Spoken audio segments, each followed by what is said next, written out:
Welcome to my channel, where dramatic story and hidden secret are told with complex honesty. Enjoy the story and decide for yourself who is right and who is wrong. Let's begin. My niece wanted me to pay for her trip to Europe. You don't have kids, she said. You can afford it. I said, no, she replied, whatever. You've always been useless to this family.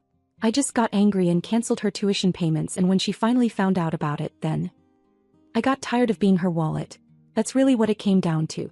My niece Kayla had been bleeding me dry for years, and it had gotten so casual, so normal, that I didn't even realize how bad it was until I started paying attention. And once I saw it, I couldn't unsee it. Kayla never asked for anything directly. That would have made it too obvious. Instead, she mastered this subtle art of implying need, through vague texts, dramatic sighs during phone calls, or those just checking in messages that always ended in some version of "things have been tough lately." She'd tell me about her classes being stressful, or her apartment having mold, or her laptop crashing again. Never a request, just a setup. And I always filled in the blanks for her. I paid for her laptop freshman year. Covered her rent once when her roommate skipped out. Bought her groceries through Instacart. Paid for her textbooks more than once. But the big thing, the thing she never knew, was that I was quietly covering the remainder of her tuition. Her scholarships didn't cover everything, and Angela couldn't help, so I stepped in. I had it set up through direct billing from the university. It was automatic. She probably thought the school was just generous, or that some grant came through. I never said a word. I'm not married. I don't have kids. I live alone in a nice condo with my dog and my job that pays well. To them, Angela and Kayla, that made me the family ATM. Because I wasn't struggling like they were, they felt entitled to whatever I had. Angela always framed it like I had been lucky, and that it was just fair to redistribute a bit of that to help the family. But it wasn't help. It was expected. And Kayla had inherited that same mindset. The breaking point came in late May. She called me out of the blue, sounding chipper, and told me she was going to Europe with some friends for the summer. Just like that. Paris, Rome, Amsterdam, the usual Pinterest itinerary. I was half listening, thinking she was just sharing. Then she said it. You can pay for it. You don't have kids. You can afford it. It wasn't even a question. It was a declaration. Like I'd been assigned the role of her sponsor in life, and this was just another season to fund. I laughed, not because it was funny, but because I couldn't believe she actually thought that was okay. I told her no. No explanation. Just no. She went quiet for maybe 3 seconds, then came back with, whatever. You've always been useless to this family. She hung up after that. I sat there staring at my phone, stunned. Not even angry at first. Just stunned that after all this time, all that quiet support, this is how she really saw me. That I was only valuable if I was giving. And if I wasn't, I was nothing. I opened my laptop, logged into the university portal, and stopped the payments. Simple as that. One click. Done. No warning, no call, no message. I wasn't going to explain myself to someone who thought I existed to fund their lifestyle. If she wanted her summer in Europe, let her figure it out. Fall semester was about 3 months away. I knew exactly when the tuition deadline hit. I knew how this was going to play out. And I wasn't going to say a word. June came and went without a word from Kayla. Not a thank you, not a text, not even a passive-aggressive emoji. Total silence. Which was hilarious, considering she still thought I was going to fund her little summer Euro trip. It was like she thought ignoring me would guilt me into chasing her down to offer money. That's how deep the entitlement ran. Meanwhile, her Instagram was blowing up. Every few days she was posting countdowns. 35 days till Paris, my summer adventure begins in 3 weeks, that kind of thing. She did unboxings of luggage, showed off new outfits, took mirror selfies in bikinis with captions like Positano ready. It was wild. I couldn't stop watching. There was no hesitation. She wasn't budgeting. She wasn't saving. She wasn't working extra shifts. Nothing. Angela posted too. Proud mama moment. My girl is gonna see the world. Someone in the comments asked how they managed to afford it with school and everything, and Angela replied with a heart emoji and said, God always provides. I almost choked. Mid-July I got the first ping. It was from the university. Automated reminder that tuition for the fall was still unpaid. I let it go. Another came a week later. More urgent. That one mentioned that Kayla's enrollment would be suspended if the balance wasn't paid in full by the 1st of August. I knew she'd seen it. The school copied the student on everything. I figured she'd reach out then. But she didn't. Instead, she posted a story from a bar in Miami. Apparently, the Europe trip had a pre-game vacation. I just watched it all unfold. Didn't say a word. Didn't reach out. Didn't even react. Then finally, July 27th, I got the first message. Hey, did something happen with tuition? No punctuation, no greeting. Just 6 lowercase words like nothing had happened. I stared at it for a full minute, then turned my phone off. 2 hours later, another one. School says something got cancelled. Did you do that? Still no. Hi. No. I'm sorry. Just diving straight into the part where she expected me to explain myself for not giving her money. The next morning I replied, yeah, I did. You said I was useless. I figured you didn't want my help anymore. 5 minutes later she was typing. Then she stopped. Then she started again. Stopped again. The little bubbles danced for 2 full minutes before she sent anything. OMG, that was just a joke. You're seriously overreacting. There was the classic maneuver. She'd insulted me, meant it, and now that there were consequences, it was suddenly a joke. I didn't answer. 3 days passed. Then Angela called. She started slow. I could tell she was trying to sound neutral. Just how I'd been. Mentioned how hot it was getting. And then she brought up Qley. She's in a tough spot right now, really emotional. She didn't mean what she said. I stayed quiet. He kept going. I just think maybe this has gone too far. She's gonna lose her classes if this doesn't get handled soon. I told her it wasn't my problem. I said Qley's an adult. If she wants to travel the world and insult the people who fund her life, she can figure out how to pay for her own education. There was a pause. Then Angela snapped. Oh my God, Rachel, are you serious right now? You don't even have kids. You have a great job. What is this even to you? It's not about the money. It's about you needing to feel powerful. You're punishing her for being stressed. I hung up on her mid-sentence. It was better that way. Because the next words out of my mouth would have been permanent. The thing is, I had been feeling powerful. For the first time in a long time, I wasn't just the quiet aunt paying everyone's bills in the background. I was in control. And they hated it. But they were just starting to understand how deep this would go. Because the truth was, I wasn't done. Not even close. August 1st hit and that was the cutoff. The university had a hard deadline. No payment, no enrollment. I didn't need confirmation. I knew exactly how it worked. That balance sat there for weeks while they waited for anyone to step up. And no one did. Because that someone had finally decided to stop. The thing about Qley is she's not used to consequences. She was raised on Angela's drama. Emotional manipulation dressed up as parenting. Every time she cried or lashed out, someone caved. Angela would yell, threaten to leave, call someone heartless. Qley learned early that if you said the right combination of sad and angry things, people would fold. That stopped with me. I gave it a week before the fallout started. The first, nothing. Not a peep. Qley was still acting like the trip was on. She kept posting those filtered stories. Brunches, rooftop lounges, tagging brands in her outfits. All illusion. She didn't want her friends to know anything had changed. But something had, and it was starting to show. The Europe countdown vanished. Quietly. No explanation. No replacement. She started resharing vague quotes about betrayal, toxic people, leveling up, outgrowing others. Classic passive-aggressive self-victimization. Angela even reshared one with a caption. Some people only love you when you're useful. The irony nearly killed me. Then came the message. First week of August. Hey. If something happened but school says there's an issue with tuition. Still no punctuation, no acknowledgement, just a probe to see if I'd bite. I didn't. A day later, another. They said it got cancelled. Did you stop paying it? I waited until the next morning. Yeah. I figured since I'm so useless to the family, I should stop interfering. He saw it. Left me on read. Nothing for 2 days. Then, out of nowhere, she texted again, longer this time. Look, I was upset. I didn't mean it like that. I was just having a rough day. I'm sorry. But this is my future. You can afford to help. I'm asking you not to ruin this for me. There was. Not, please. Not, thank you. Just guilt. Framed as my fault for not funding her next step. I didn't respond. The next thing I saw was the GoFundMe. I clicked it so fast I almost dropped my phone. The title. Help me stay in college after unexpected family crisis. The description. A masterpiece of selective storytelling. She wrote about financial aid falling through, family backing out, mental health struggles. She said she was trying to raise $8,000. There was a line that said, I was promised support that was suddenly taken away for reasons I still don't understand. Oh, she understood. She just couldn't admit it publicly because it would mean telling the truth. She insulted the person paying her tuition and got cut off for it. A few friends donated small amounts. One girl commented, I thought you were going to Europe? Someone else wrote, didn't your aunt pay for school? The campaign lasted 4 days before she quietly took it down. I assume it was too humiliating to watch the donations stall out while people asked questions she didn't want to answer. That's when Angela started losing it. She called 3 times in one night. I answered on the 4th. Mostly because I was curious what angle she'd try this time. Wait. She won't eat. She won't talk. I can't get her out of bed. This is getting dangerous. He's saying things that scare me. I asked if she'd said sorry. She said yes, but not like you want her to.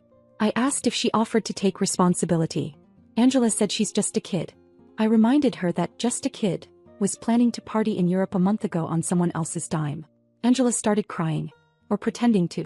It was always hard to tell with her. I don't know what you want from us. She's suffering. You proved your point. Can we move on now? That line, "you proved your point," stuck with me. Because she still didn't get it. This wasn't about proving anything. This was about ending something. But I pretended to hesitate. I told her I'd think about it. I wasn't going to do a thing. But I wanted her to sit with that small flicker of hope. Let her pass it on to Qley. Let them both cling to the idea that maybe, just maybe, Aunt Rachel would swoop in one last time. They didn't know it yet, but that flicker was the last light they'd get from me. And I was already planning how to put it out. By mid-August they were unraveling. Quietly but visibly. Qley had gone from brunch selfies to total online silence. Angela, usually loud on Facebook about everything from grocery prices to her kids' minor achievements, hadn't posted in over a week. I didn't hear from either of them, which told me one thing. They were waiting. Still holding on to that tiny thread of hope I dangled during the last call. I wasn't done with them yet. A week later I sent Qley a message. Just one sentence. "Did you get things sorted with the university?" She responded in under 30 seconds. "Not really. They said it's too late for fall enrollment unless the balance is paid. I don't have it. No one does." Then she added, "I can't even sign up for spring without clearing this first. And now my friends are going without me. Everything's ruined." I told her, "Maybe sit down with your mom and figure out a plan. I'll help you think through options if you're serious about making a change." That was all I said. And it was enough. Because Angela called me that night, sounding like she was already halfway through forgiving me for my mistake. She was calm. Even nice. She said they'd been talking and Qley understood now. She said things were rough, but if I could just help get her back into school, they'd take care of everything else. She said it wouldn't be like before. No more taking me for granted. I let her talk. I let her believe it. And then I told her, "Sure, I'll handle it. But I need Qley to do one thing first." Angela paused. "What thing?" I said, "I want her to write me a letter. Handwritten. No texts, no emails. Just a simple letter explaining what happened, what she's learned, and what she plans to do moving forward." Angela didn't like that. She said it was humiliating. Said it was unnecessary. I told her it wasn't about humiliation. It was about intention. If Qley couldn't be bothered to put in that small amount of effort, then she clearly wasn't ready to fix anything. Angela hung up, but not angrily this time. She just said, "I'll tell her." 3 days later a letter arrived. It was short. Barely a page. The handwriting looked rushed. It opened with, "I guess this is what you wanted," and went downhill from there. No real accountability. A few vague lines about being overwhelmed, followed by 3 paragraphs of passive blaming. It ended with, "I hope you can get past this and do the right thing." I smiled reading it, because now I had what I needed. I waited until the next morning and called Angela. I said, "I got the letter. You were right, she's really matured." Angela sounded relieved. "Thank you. I can't tell you how much this means to us." I told her I'd make the call to the school and see what I could do. I said it might take a few days, but I'd handle it. Then I wished her a good weekend. That was Friday. I never called the school. Instead, I booked a flight to Seattle, checked into a spa hotel, and spent 3 days off the grid. No phone, no email. Just massages, room service, and total silence. By Monday, they'd both left me 5 missed calls and 11 messages between them. Angela's last voicemail was shaky. "Rachel, did you talk to the school?" Qley just checked her portal. "Nothing's changed. You said you would fix it." That's when I sent my message. I never said I'd fix it.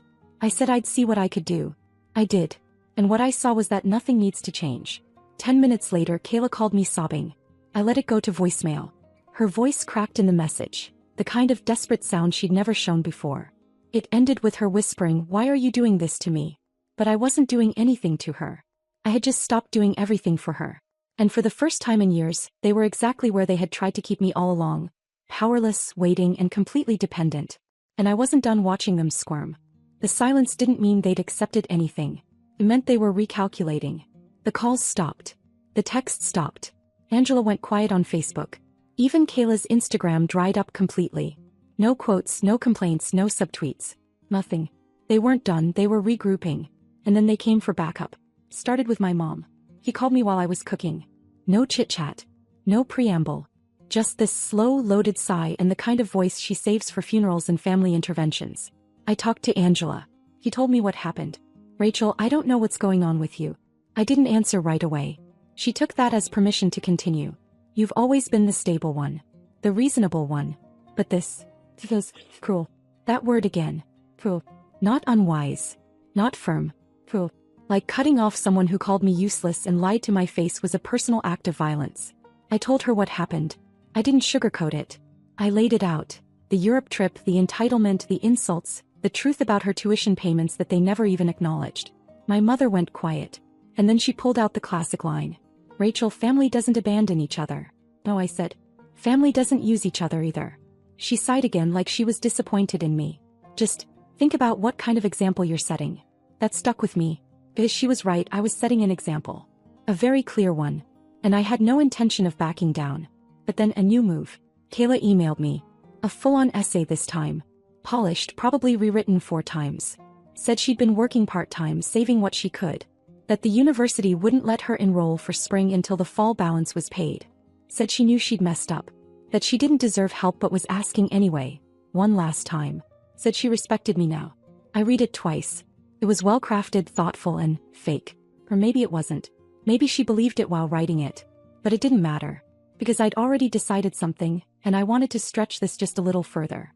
I replied the next day, just one sentence. I'll think about it. I knew exactly what that would do. I knew Angela would hear about it within the hour.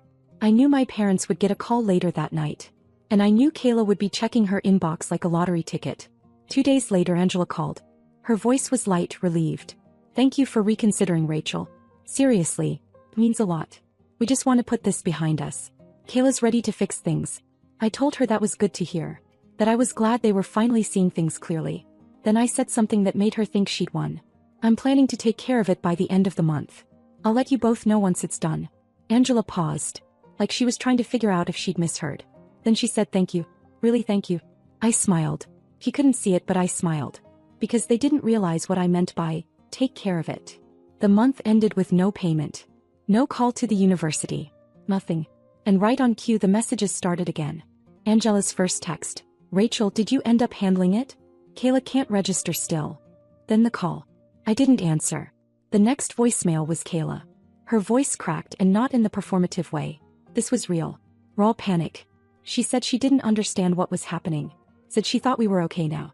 That I said I'd help. That she told her advisor it was handled. I didn't reply. Then came the second email from my mom. Short and sharp this time. You told them you'd help. You didn't. That's not strength, Rachel. That's cruelty. And I finally understood the difference between what they thought I was doing and what I was doing. They thought I was teaching them a lesson.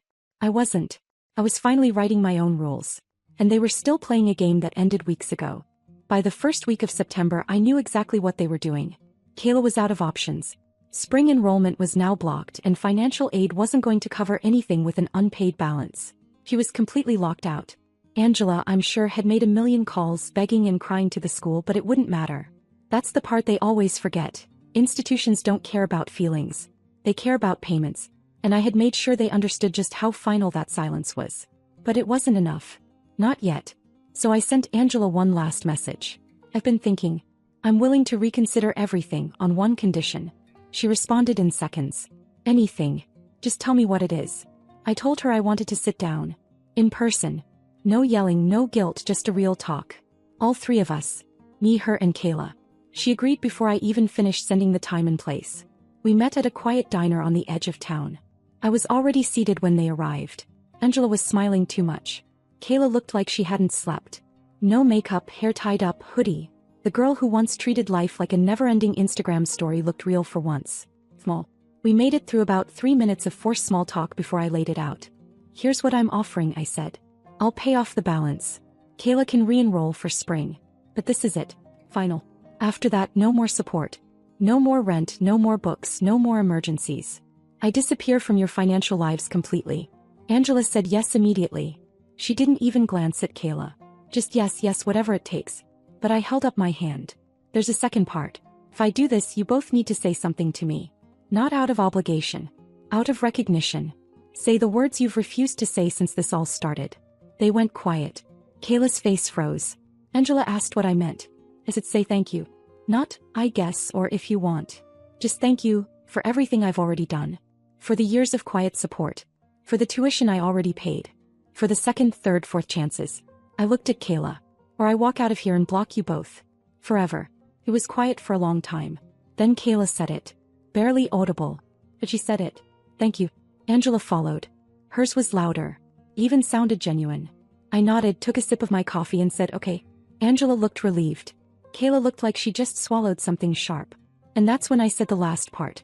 Oh, one more thing. I lied. Angela blinked. What? I'm not paying anything. I just wanted to see if you two were even capable of saying thank you without expecting a reward. I guess now we know. Qley's face went blank. Angela whispered, are you serious? Dead serious. I stood up, left a 20 on the table and walked out. That was 7 weeks ago. They've called, emailed, messaged, even showed up once at my door. I never responded. I blocked them from everything except email. Not because I'm open to change, but because I like knowing they're still out there trying. I want them to wonder every time they send a message if maybe this time I'll answer. But I won't. They don't know it, but I check their socials sometimes. Angela's back to posting inspirational quotes. Qley hasn't posted a single thing since that day in the diner. Last I heard, she picked up a retail job and started community college classes online. No Europe, no dorms, no branded outfits. Just life. The kind most people have when they're not being bankrolled by someone they think they're smarter than. Sometimes I think about unblocking Angela. Letting her send one more message. Letting her believe she has one more chance. Just to take it away again. I won't lie, it's satisfying. Let them feel what I felt for years. Powerless. Now it's their turn to wait. And wait. The update. It's been over 2 months since the diner. Last week, Angela created a new Facebook account, probably hoping I hadn't blocked that one yet, and sent me a friend request. No message. Just the request. That was her new move, I guess. Quiet presence. Like if she just existed on my screen again, I'd soften. I didn't accept it. I didn't block it either. I left it there. A few days later, she posted a picture of Qley at a desk with a laptop. Caption, so proud of my girl for pushing forward no matter what. True strength doesn't quit. Hashtag it, hashtag resilience, hashtag family first. I know exactly who that was aimed at. I liked the post. Just once. No comment. No follow-up. Single silent like. She'll overanalyze that for weeks. Wonder if it means I've come around. She'll tell Qley I might be warming up. That maybe, just maybe, the door's cracked open again. It isn't. But let them squint into the dark trying to find it.